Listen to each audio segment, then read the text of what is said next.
क्या कहेंगे इसमें? और जिस तरीके से अभी प्रेमचंद अग्रवाल जी ने इस्तीफा दिया है और आप लोग अपनी बात रखने यहाँ पे आए हैं, किस तरीके से देखते हैं? मेरा नाम लाल सिंह गुर्जर है, सर्वे समाज का उत्तराखंड का अध्यक्ष हूँ। जो प्रेमचंद जी ने किया है आप सब लोग जानते हो, दबाव में किया है, स्वेच्छा से उन्होंने इस्तीफा नहीं दिया है। कल इसका जवाब, चूंकि जो उन्होंने किया है, रिएक्ट किया है, उसका रिएक्ट हम क्या देंगे, जो उन्होंने रिएक्शन किया उसका रिजल्ट हम क्या देंगे, ये कल आप सब लोग देखेंगे। देहरादून बंद होगा, सड़कें चक्का जाम करेंगे। ये अगर इन्होंने एक जरा सी बात कोई हम करें कि उन्हीं की बात बड़ी है कि सारे की जगह वो साला है, हम उसको बड़ी मानते हैं। इन्हीं के विधायक ने भरे बाजार में खड़े होके माँ की गाली दी है मैदानी आदमियों को, किसी ने कोई ऑब्जेक्शन नहीं उठाया, उसके लिए कोई कार्रवाई नहीं हुई। कल बाजार बंद होगा, चक्का जाम होगा, घंटाघर बंद होगा पूरा। तो आपने कहा कि दबाव है, किसका दबाव मानते हैं, क्या वजह है? सरकार का, विपक्ष का। यहाँ सरकार सिर्फ उन लोगों की है जो यहाँ के है नहीं। ये दुर्भाग्य है इस स्टेट का कि जो लोग यहाँ के है नहीं, सरकार उनकी है। वो यहाँ शरणार्थी थे, हमने उन्हें कबूल किया, अपने भाई मानना, हमने कभी विरोध नहीं किया। या आप मीडिया वाले बता दो कभी विरोध किया क्या किसी पहाड़ के व्यक्ति का? अगर गलत भी कह दे मैंने, चलो कोई बात नहीं भाई, यार कह दिया तो कह दिया, गाली भी दे दी, कोई बात नहीं। हमें कांटे लगे हुए हैं, पैसा भी हम कमाएं, मेहनत भी हम करें। उत्तराखंड जब मिला है तो हम लोगों ने बाजार बंद किए हैं, और प्रेमचंद जी जैसे और बहुत ऐसे हैं जो जेल गए हैं, और उसका नाम ये मिला के मैदान के नाम से जो है ना बाहर कर दिया गया। गुर्जर साहब, आपने कहा कि कुछ प्लान करेंगे, कल क्या क्या करेंगे वो थोड़ा सा ब्रीफ करिए, क्या रहेगा? कल सबसे पहले बाजार बंद होगा और घंटाघर जाम होगा, ये तय है। ये सर्व समाज की घोषणा है। ये सरकार को अपना डिसीजन वापस लेना चाहिए। ये इस तरह से अगर एक मिनट मैडम, एक मिनट जरा किनारे लगा।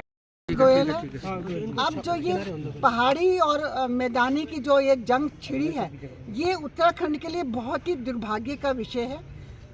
अब हम यहाँ 100 साल से मेरी पीढ़ियाँ रह रही हैं, तो मुझे क्या कहेंगे आप? पहाड़ी कहेंगे, उत्तराखंडी कहेंगे, मैदानी कहेंगे, मुझे नहीं समझ आता है ये क्या गंदी राजनीति चल रही है। और प्रेम जी के साथ जो ये एक खेल खेला गया है, सरकार को इसको वापस लेना चाहिए, नहीं तो इसका जो आगे का जो है वो बहुत अच्छा, उत्तराखंड के हित में ये काम नहीं रहेंगे। सरकार को ये फैसला वापस करना चाहिए, करना होगा, और नहीं तो अगर नहीं इस तरह तो कोई फायदा ही नहीं है ना यहाँ पे रहने का, करने का। भूल गए कि अग्रवाल है, अगर अग्रवाल है तो ये पाप हो गया। अग्रवाल वैश्य होना पाप है। आप वैश्य से पैसा भी लेते हो, वैश्य से सारे काम भी कराते हो, और जब गद्दी देने का टाइम आता है उस समय वैश्य को पाप। कोई भी सीट है, कब हमारा एक मंत्री था वो भी आपसे हजम नहीं हुआ, ये तो बहुत ही दुर्भाग्य की बात है। तो अब तो मुझे लगता है सारे मैदानियों को, समाज को इकट्ठा होना चाहिए, और ये समय है कि इस समय हमें एकजुट होके इस जो ये गंदगी शुरू हुई है, इस गंदगी को यहीं पर नहीं, अगर ये चीज नहीं होती है तो बीजेपी, मैं तो अभी किसी पद पे नहीं हूँ, क्योंकि मैं तो एक सामाजिक कार्यकर्ता हूँ, लेकिन अगर ऐसा हुआ, अभी देखते हैं आगे क्या क्या होता है। लोग हो सकता है ये भी करेंगे, क्योंकि ये शुरुआत इस तरह से तो ये एक उत्तराखंड को क्या सरकार मणिपुर बनाना चाहती है? ये एक शुरुआत है। गोरखालैंड हो गया। तो अगर उत्तराखंड को मणिपुर बनाना चाहती है तो फिर तो चंद लोग कर रहे हैं, कोई सारे लोग नहीं है। तो केवल चंद लोगों की राजनीति, केवल चंद लोगों ने इस माहौल को खराब किया, और इस माहौल को एक मिनट आपके पास गोयल है। अभी हमने जब ये बिगड़ता हुआ माहौल देखा तो हमने सर्व समाज, सर्व धर्म के लोगों को शामिल करके एक मंच पे लाए, मैदानी मंच। और मैदानी मंच से आज ही हमने घोषणा की थी। हमें इस बात का बिल्कुल भी एहसास नहीं था कि इतनी जल्द ही इस्तीफे के लिए उन्हें मजबूर और दबाव कर दिया जाएगा। और हम लोगों में इतना दुख है इस बात का कि हम लोग हम नहीं देखते कौन पहाड़ी है, कौन प्लेन है। हम लोगों के अंदर वो भावना ही नहीं है। हम पूर्ण बहुमत से अपने मेयर को जिता के लाते हैं, जिसमें कि उमेश अग्रवाल जी शुरू से थे, उनको कभी टिकट नहीं हुआ। हमारे मदन कौशिक जी को ख़त्म कर दिया गया। वो आज कहीं भी किसी भी कैबिनेट मंत्री होने के बाद भी वो कहीं नहीं। वहाँ दिल्ली में 2 बार की पार्षद मुख्यमंत्री बन जाती है, यहाँ 5 बार की पार्षद अमिता सिंह वही रह जाती हैं। आपको कितने नाम गिनाऊं कि किस तरह का क्षेत्रवाद हम लोगों के साथ हो रहा है।